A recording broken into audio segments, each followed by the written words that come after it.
Corruption ثابت ہونے تو چین میں ایک مشہور بینک کے سربراہ کو پلی بارگین کی پیشکش نہیں کی گئی بلکہ موت کی سزا سنا دی گئی۔ ہمارے یہاں کبھی ایسا نہیں ہوا۔ کیا یہی ہمارے زوال کی اصل وجہ تو نہیں ہے؟ ہمارے زوال کی وجوہات ذوالقرنین صاحب بے شمار ہیں، لیکن ڈیفینیٹلی یہ جو بہت بڑی چند وجوہات ہیں یہ ان میں سے ایک ہے۔ وہ ایک شاعر کا مصرع ہے، ہم ہیں منافقت کے سمندر کی مچھلیاں۔ چین ہمارا بڑا رشتہ دار ہے، ٹھیک ہے، کیسے؟ سمندروں سے جی دوستی گہری ہے۔ یہ فلمی جملے ہیں، یہ گھٹیا ناولوں کے جملے ہیں۔ یہ ریاستوں اور ملکوں کے رشتوں میں اس طرح کی ڈرامہ گیری نہیں ہوتی، لیکن لوگوں کو بیوقوف بنانا ہوتا ہے۔ اچھا جی، سمندروں سے گہری ہو گئی، بہت اعلیٰ بھائی، پہاڑوں سے اونچی ہو گئی، شہد سے میٹھی ہو گئی، فولاد سے مضبوط ہو گئی۔ وہ حال تمہارا پیڑا ہے، تم سے 2 سال بعد آزاد ہوا چین، وہ ایک سپر پاور بننے کے خواب دیکھ رہا ہے، تم ویسے بکے بکائے پڑے ہو، تو اس کا نظام بھی اپنا لو۔ یہ اتنی جمہوریت تمہیں کیوں آئی ہوئی ہے؟ یہ ہے کیا؟ یا پیچھے ایک سوال گزرا فاروق صاحب کا جرمنی سے کہ جی سور کھاتے ہوئے کراہت آتی ہے، باقی غریب کا مال کھاتے ہوئے، مجبور کا مال کھاتے ہوئے، حرام کھاتے ہوئے، رشوت کھاتے ہوئے شرم نہیں آتی؟ یہ بالکل اسی طرح کی بات ہے۔ باتیں تو بہت کرتے ہیں ہم خلافت میں، خلافت، یہ تو ہم تو آٹومنس کو بھی منہ اٹھا کے خلافت کہہ دیتے ہیں نا۔ خلافت حضور کے بعد 4 خلفاء بند، اس کے بعد جانشینی شروع، ملوکیت شروع۔ اچھا، اب خلافت، ملوکیت اور مغربی جمہوریت میں کیا فرق ہے؟ اسلام کا جو سوچ ہے نا، سبحان اللہ، غور کر کے دیکھیں، کسی غیر مسلم کے آگے رکھ دیں وہ بھی سر پکڑ کے بیٹھ جائے گا۔ فرمایا کہ جو آدمی خود کو کسی منصب، کسی عہدے کے لیے پیش کرے وہ اس عہدے کے لیے سب سے بدترین آدمی ہے، اور تمہیں مروڑ اٹھنا ہے۔ لیکن یہاں کیا ہوتا ہے ویسٹرن ڈیموکریسی میں، بادشاہتوں میں کیا ہوتا ہے؟ تلوار کے زور پہ پکڑے ہو چھین لو، ایسی تیسی تمہاری، میں تمہارا حکمران ہوں۔ یہ اچھا، یہ ہے ملوکیت کہہ لو یا بادشاہت کہہ لو۔ ویسٹرن ڈیموکریسی میں کیا ہے؟ یہی کچھ ہے، پیسہ، پروپیگنڈا، میڈیا، جھوٹ، بکواس، بہتان، الزام، دشنام، یہ سارا گند ویسٹرن ڈیموکریسی میں ہے۔ اور یہ سارا کچھ کیوں کرتے ہیں؟ بھلے فنڈنگ پارٹی کو ہو، بھلے وہ انڈیویجول خود بدماش ہو، اربوں روپیہ الیکشن پہ خرچ ہوتا ہے۔ بھائی پہلے اسلحہ استعمال ہوتا تھا، پیسہ استعمال ہوتا ہے۔ پہلے تلوار استعمال ہوتی تھی، اب ڈالر استعمال ہوتا ہے یا روپیہ استعمال ہوتا ہے۔ یہ جو کیمپین چلتی ہے، یہ جو اربوں روپیہ، ایک ایک کینڈیڈیٹ کروڑوں روپیہ خرچ کرتا ہے، وہ تلوار ہی کی ایک قسم ہے۔ ہتھیار بدل چکے ہیں نا، پہلے تلوار تھی، اب تیز دھار کرنسی ہے بھائی۔ سب سے بڑی ڈیموکریسی ہے انڈیا، بدترین، غلیظ ترین، کیا کہتے ہیں اس کو؟ دلی کو کہتے ہیں rape capital of the world, زنا بالجبر کا دارالحکومت پوری دنیا کا۔ یہ جو امریکہ کا بھی ابھی کل پرسوں خبر تھی کہ پتہ نہیں کس اسٹیٹ کا، میں نے پہلے سوال نہیں پڑھا، میں لکھ لیتا، وہ سارے اخباروں میں چھپا ہوا ہے، آپ دیکھ لو کہ کس اسٹیٹ کے سیکرٹری کو کرتا رہا یہ ڈونلڈ ٹرمپ کہ بھئی مجھے جتانے کے لیے یہ کرو وہ کرو۔ کچھ بھی نہیں، ایک سیریل ہے بڑا مشہور، آپ دیکھ لو، واشنگٹن بہائنڈ کلوز ڈور، سوائے گندگی غلاظت کے آئی کچھ نہیں۔ خلافت ہمارا جو کانسیپٹ ہے مسلمان کا، خلافت میں اور ملوکیت میں، بادشاہت میں یا ویسٹرن جمہوریت میں فرق کیا ہے؟ خلافت میں ہوتا یہ ہے کہ میں آپ مل کے ہم کسی کے ہاتھ پہ بیعت کرتے ہیں تو وہ حکمران قرار پاتا ہے، اور ہمارے حکمران کی تعریف کیا ہے؟ سید القوم خادمہم، قوم کا سردار اس کا خادم ہوتا ہے، حکمران نہیں۔ اچھا، یعنی ہم نے کسی کے ہاتھ پہ بیعت کر لی، وہ حکمران، the first one Umang the equals, ایک جیسے لوگوں میں پہلا آدمی. یعنی یہ اس طرح کے مغز اگر 100 پڑا ہو تو ظاہر ہے ایک مغز سب سے آگے ہی رکھا جائے گا نا، ان میں سے کوئی. اچھا، اب میں نے، آپ نے بیعت کی کسی کے ہاتھ پہ، اس کو اپنا امیر بنا لیا، اور دوسری صورت کیا ہے کہ اس نے جبرن گن پوائنٹ پہ، پیسے کے زور پہ، پروپیگنڈے کے زور پہ، جو بھی شکل ہے طاقت کی، اقتدار پہ وہ قابض ہو گیا اور اس نے کہا مجھے مانو. یعنی 1,00,000 ووٹ ہے، اگر ایک آدمی 51,000 لے جاتا ہے، باقی جو 49,000 اچھا متناسب نمائندگی، یہ لمبا کام ہے. اور ایک اور بات میں آپ کو بتاؤں، ہمارے یہاں جو کہتے ہیں نا امیر المومنین، ہمارے یہاں اچھے خاصے پڑھے لکھوں کو نہیں پتا امیر کا مطلب کیا ہے. یہ پتھر ہے بھائی، صحرا میں بھٹکنے سے اور بھٹک کے ایک بھیانک موت مرنے سے بچانے والا پتھر، امر سے امیر. پرانے زمانے میں چھوٹے چھوٹے شہر ہوتے تھے. ہم تو جب اب مکۃ المکرمہ یا مدینہ منورہ کی بات کرتے ہیں تو ہمارے ذہن میں تو آج کل کے شہر آتے ہیں نا جی. کراچی آ گیا ذہن میں، لائل پور آ گیا جی، یا لاہور آ گیا. وہ تو ہزاروں کی آبادیاں ہوتی تھیں. اس وقت ہوتا یہ تھا کہ شہر کے باہر امپورٹنٹ جگہوں پہ جو اس وقت کے بڑے فیصلہ کرتے ہوں گے، یا اس وقت کی جو پنچایت یا جو بھی ایلڈرز ہیں فیصلہ کرتے ہوں گے کہ بھی یہاں پتھر رکھ لو کہ یار کوئی بچہ، کوئی بوڑھا، کوئی عورت غلطی سے اس کی وجہ ہے. صحرا بہت بھیانک چیز ہے. میں نے بہت صحرا نوردی کی ہے، میں نے پرسنلی. صحرا تو بہت ہی خوفناک چیز ہے. تھوڑی دیر کے لیے آندھی چلتی ہے یا جو بھی اس کو آپ ونڈ کہہ لو، جو وہ نقشہ ہی بدل جاتا ہے. آپ آدھا کلومیٹر آگے گئے ہو، ایک آندھی آئی ہے، پیچھے مڑ کے دیکھا، پتا کہتا وہی یہاں تو ٹیلا ہی کوئی نہیں رہا، یا یہاں اتنے ٹیلے کہاں سے آ گئے. بہت بھیانک چیز ہے. صحرا میں بھٹکا ہوا آدمی زندہ واپس نہیں آتا. تو بھٹک کے ایک بھیانک موت مرنے سے بچانے والا جو پتھر ہوتا ہے نا، اسے کہتے ہیں امیر. تو ہماری تو خیر دنیا ہی، اور جو آپ نے کہا ہے کہ بھی وہ چائنا والا کر لو. بہرحال یہ تو رونے ہیں مختلف قسم کے. یہ سوال ہے، جاتا تو میرے ہی خلاف ہیں، لیکن بہرحال سوال میں بڑی جان ہے، بڑا دم ہے. ذیشان جٹ صاحب ہیں لندن سے. تو وہ کہتے ہیں ترقی یافتہ ممالک میں تو نواز شریف، مریم، فضل الرحمان ٹائپ لوگوں کو میڈیا اتنی کوریج نہیں دیتا، لیکن پاکستان میں اس کے برعکس ہوتا ہے. پاکستانی میڈیا کے اس کردار پہ آپ کیا کہیں گے؟ ذیشان صاحب، جیسا میں ویسے میرا میڈیا، ویسی میری پولیس. وہ کہتے ہیں جی ویپلا ہے، بجلی نہیں ہے، بادشاہ ہے، پانی نہیں ہے. ٹھیک ہے، اینٹائی کرپشن ہے، کرپشن بھی ہے. تو یہاں سب کچھ ہے اور کچھ بھی نہیں ہے. سو میڈیا کا آپ نے حشر دیکھنا ہو تو کبھی غور سے دیکھیں آپ. جو ٹکس چل رہے ہوتے ہیں ان کے تو کم از کم 60% جو ہجے ہوتے ہیں نا، املا، وہی غلط ہوتی ہے. باقی تو چھوڑیں. پاکستان کے ٹاپ کے لیڈر سے لے کے نیچے تک جو ہمارے میڈیا کے لوگ ہیں، آپ کبھی غور کریں وہ کیا کہتے ہیں. عوام یہ کہتی ہے، عوام یہ کرتی ہے.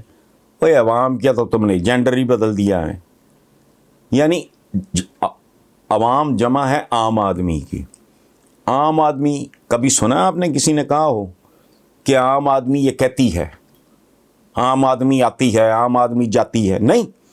عام آدمی آتا ہے، عام آدمی یہ کہتا ہے، عام آدمی یہ محسوس کرتا ہے. لیکن جب اس کی جمع ہوتی ہے وہ زنانی ہو جاتی ہے. عوام یہ کہتی ہے. یہ تو حال ہے ان لوگوں کا. ایک لفظ ہے انگریزی کا عام بولا جاتا ہے، انسرٹنٹی، انسرٹینٹی. آپ کے تو اچھے خاصے بندے یہ بات کرتے ہیں.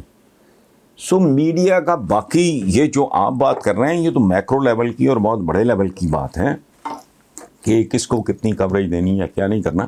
یا دو چار دن کا ڈھول پیٹا جاتا ہے جعلی. میں تو کہتا ہوں یہ معاشرہ پورے کا پورا، اور میں لکھ چکا ہوں، جعلی جھپیاں، جھوٹے مسافے.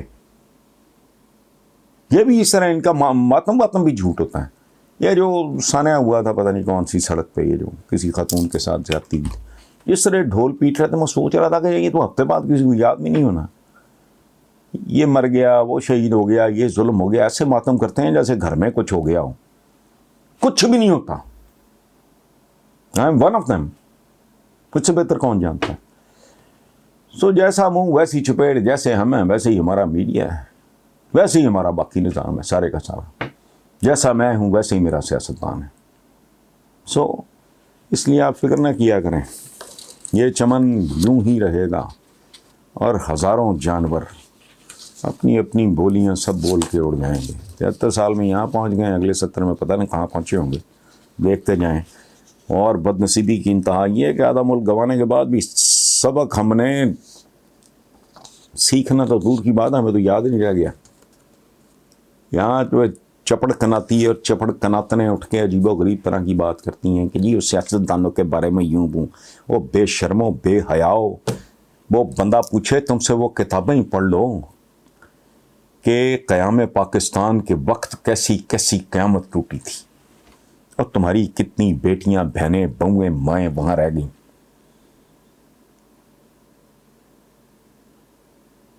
حاملہ عورتوں کے پیٹ چاک کر کے بچے جنہوں نے ابھی جنم لینا تھا وہ اچھال دیے گئے. تو مجھے جو پاکستان کی سیاست یا سیاستدانوں سے نفرت ہے، میرا انہوں نے کیا بگاڑا ہے؟ میرے تو ذاتی دوست بھی بہت سے ہیں ان میں، میرے تو پاس تانتا بندہ رہتا ہے، میری کوئی ذاتی دشمنی ہے. میں نے نہ اسکول میں مجھے کوئی دلچسپی، نہ کالج میں، نہ یونیورسٹی میں، نہ بعد میں. میرا تو کوئی لینا دینا نہیں.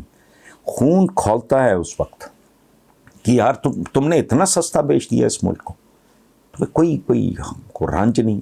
لیکن ایک پرابلم بھی ہے، خاص طور پہ جو ہماری نئی جنریشن ہیں، جس آدمی کی عمر آج بھی اگر 30 سال ہے، وہ تو کتابیں ہی مارکیٹ میں اب نہیں ملتی. ایک خواجہ افتخار تھا ان کا نام، ان کی کتاب تھی، وہ پتہ نہیں میں کئی دن نہیں سو سکا تھا. اس کا نام تھا جب امرتسر جل رہا تھا.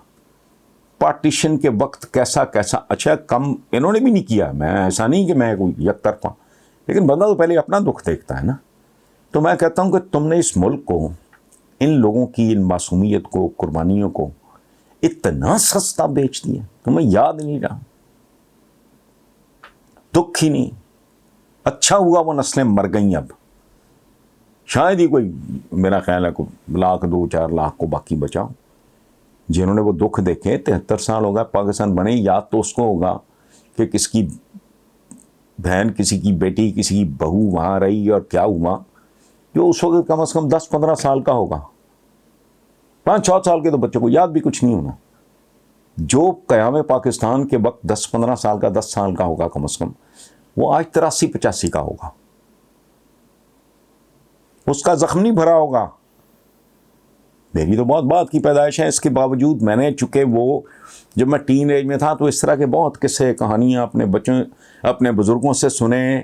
اس کے بعد کتابیں اس زمانے میں بہت مارکیٹ میں تھیں کہ قیام پاکستان کے وقت کیسے کیسے پوری گاڑیاں ذبح ہو چکے انسانوں کی، لاشوں کی بھری ہوئی، ڈبوں سے، ریل کے ڈبوں سے لہو گر رہا ہوتا تھا. تو مجھے جب میں پولیٹیشین کو دیکھتا ہوں کہ رات میں ابھی ریسنٹلی لاہور کا بہت بڑا ایک قبضہ گروپ ہے، پہلے بھی اس پہ ہاتھ پڑا تھا، اب بھی پتہ نہیں کوئی بنتا ہے کچھ نہیں بنتا، مجھے نہیں پتا. میں حیران ہی رہ گیا. مجھے چند دن پہلے، میں 68 آنرز میں 3rd ایئر میں پنجاب یونیورسٹی، تب سے میں یہیں ہوں. مجھے چونکہ کوئی دائیں بائیں کا کوئی پتہ اتنا ہوتا نہیں. مجھے چند دن پہلے میرے اسی بیلی پور میڈیا ہاؤس میں میرے پارٹنر بھی ہیں، میرا بھائی بھی ہے، وہ پی ٹی آئی کے ٹکٹ ہولڈر بھی ہیں، جاوید عمر. میں حیران ہی رہ گیا کہ یار یہ جو کھرب پتی ہیں، یہ 14 سال پہلے 3 بھائی یا 4 بھائی بتا رہے تھے، مجھے یاد نہیں، یہ 4 مرلے کے گھر میں رہتے تھے، کوئی گناہ نہیں، کوئی عیب نہیں. 14 سال پہلے. اور ان کا ایک بھائی کسی پٹواری کا منشی تھا. وہ کھرب پتی ہیں. تو قدم قدم پہ اس طرح کی مثالیں. سو یہ آپ میڈیا کو، آپ نے جو کہا میں آپ سے ایگری کرتا ہوں، میں آپ سے اتفاق کر رہا ہوں. لیکن صرف میڈیا نہیں، زوال آئے نا جب، وہ کہتے ہیں گرو تو ساتھ گرے شان شاہ سواری بھی. زوال آئے تو پورے کمال میں آئے. ٹائٹینک ڈوبتا ہے نا جب، تو یہ نہیں ہوتا کہ فرسٹ کلاس بچ جائے گی، وہ پھر اکانومی بھی گئی تو وہ بھی گیا. اللہ نہ کرے کوئی جہاز جب کریش کرتا ہے یہ تھوڑی ہے کہ کلب کلاس یا فرسٹ کلاس کے پیسنجرز بچ جاتے ہیں، اکانومی میں نہ. زوال جب آتا ہے تو پھر کوئی چیز اس سے محفوظ نہیں رہتی. یہ چند دن پہلے پاکستان میں اسکینڈل آیا اور سن کے سر یہ نائب تحصیلدار ٹائپ لوگوں کے کئی سال سے پیپرز بیک رہے تھے. آپ اندازہ لگائیں. یا کہ یونیورسٹیوں کے حال دیکھ لیں، ہر جگہ یہ حال ہے، ہر جگہ میڈیا ہے ماشاءاللہ. سو گھبرائیں نا، اسی کے ساتھ گزارا کرنا چاہتا ہوں. شبیر احمد ہیں، مقبوضہ وادی کشمیر. تو ان کا سوال ہے کہ قدرت کی مرضی یا تقدیر، تدبیر، محنت اور انسان کی زندگی کا آپس میں کیا تعلق ہے؟ میں تھوڑا سا آپ کے سوال کو آپ کی اجازت سے میں تھوڑا سا آگے پیچھے کرتا ہوں تاکہ مجھے بات ایکسپلین کرنے میں تھوڑی آسانی ہو جائے اور آپ کو بات کمیونیکیٹ کرنا میرے لیے بھی آسان ہو جائے، آپ کے لیے اس کو ریسیو کرنا بہتر ہو جائے. دیکھیں بات سنیں. یہ جو تدبیر اور تقدیر کا کھیل ہے نا، میں نے اس کے بارے میں زندگی میں بہت سوچا ہے اور میں ایک نتیجے پہ پہنچا ہوں. مجھ سے آج تک کسی نے نا اس کو امپروو نہیں کیا، اس کو بہتر فارم میں میرے سامنے نہیں رکھا. اس لیے ابھی تک تو میں اس پہ بلیو کرتا ہوں. کل آپ ہی مجھے کوئی اچھی بات بتا دیں گے تو میں اس کو ری وزٹ کر لوں گا. مثلاً میں پہلے آپ کو مثال دیتا ہوں. حضرت علی کرم اللہ وجہ سے کسی نے پوچھا کہ تدبیر کیا ہے؟ انہوں نے کہا کہ ایک پاؤں اٹھاؤ. بندہ کھڑا تھا، اس نے اٹھایا. اس نے کہا جی تقدیر. انہوں نے کہا اب دوسرا اٹھاؤ. اس نے کہا جی میں نے دانت توڑوانے ہیں. انہوں نے کہا بس یہی ہے. اچھا، میں زندگی جتنی تھوڑی بہت کو دیکھی سمجھی ہے اس میں میں اس کو ایسے انٹرپریٹ کرتا ہوں، یہ اسی کی ایک فارم ہے. سمجھانے کے لیے میں اپنے بچوں کے ساتھ بات کرنا تو میرے ینگسٹرز بہت آتے ہیں، یونیورسٹیوں کے بچے ہوں. زندگی میں جو ہے نا تدبیر، آپ کا سوال ہے قدرت کی مرضی یا تقدیر، تدبیر اور انسان کی زندگی کا آپس میں کیا تعلق ہے، یہ سوال ہے آپ کا. تو زندگی میں تدبیر، ہارڈ ورک، محنت، فوکسڈ ہونا، جان مارنا، صحیح کا حکم قرآن پاک میں بھی ہے. یہ ایک اسٹریٹ لائن ہے، ایسے کرتے رہو، لگے رہو، محنت کرتے رہو، فوکسڈ رہو، پوری جسے کہتے ہیں یکسوئی کے ساتھ، تن من دھن کے ساتھ. یوں ہے، آپ لگے رہو. یہ 1 کروڑ میل کی لائن بن جائے گی، لیکن یہ لائن نفی کی لائن ہوگی، نفی کی، مائنس. یہ 10 کروڑ مائلز پہ بھی پھیل جائے گی نا تو یہ مائنس. اچھا، تقدیر بیسیکلی کیا ہونی ہے؟ یہ اللہ کی رضا، اس کا کرم. دعا بھی ایک تھراپی ہے، اس کا ایک مطلب ہے. یہ دعا ایک بڑی سائنٹیفک بات ہے. وہ جب اس کا کرم اوپر سے آتا ہے تو یہ مائنس ایک لمحے میں پلس میں تبدیل ہو جاتا ہے. یعنی میری ایفرٹ یا آپ کی ایفرٹ یا محنت یا تدبیر، اس کو جو بھی آپ لفظ استعمال کریں، وہ ایک سیدھی لکیر کی طرح یوں جا رہی اور یہ کروڑوں میل پہ پھیل گئی، لیکن ہے منفی کی، مائنس. اس کا جب کرم اوپر سے آتا ہے یوں تو وہ مائنس یکدم پلس میں تبدیل ہو جاتا ہے. So it's a combination. اس سے کرم مانگتے رہو اور جو حکم آپ کو دیا گیا ہے کہ صحیح کا، جدوجہد کا، یہ جو جسے ہم کہتے ہیں نا کہ فلانا صبر لیٹ کے جوتے کھانے کا نام نہیں ہے. ہمیں تو لفظوں کے لوگ بھی مطلب بیسک مطلب ہی نہیں آتے. صبر ہے مستقل مزاجی کی آخری انتہا. انگریزی میں اس کا ترجمہ جو میں نے دیکھا ہے وہ ہے اسٹیڈ فاسٹنس، ڈٹے رہو. یہ ہے صابر. چھتر کھا کے لمبا پڑا ہوا جو ہے وہ صابر صبر نہیں ہوتا، وہ چبل ہوتا ہے، وہ بزدل ہوتا ہے. صابر جو ہے وہ استقامت، استقلال، مضبوطی سے ڈٹے رہنے کا نام ہے. تو صبورہ سے نکلا یہ لفظ. سو بہرحال یہ it is a combination of both. اور دعا کے لیے زندگی میں ایک بات میری گزارش ہوگی کہ اس کے لیے میرٹ درکار ہے. دیکھو میں اگر ایک کلمہ گو ہوں، میں مسلمان ہوں، میں نے کسی غیر مسلم کے ساتھ ظلم کیا ہے، زیادتی کی ہے، اچھا اس کے مال پہ، زمین پہ، کسی بھی چیز پہ ناجائز قبضہ کر لیا اور وہ چلا گیا عدالت.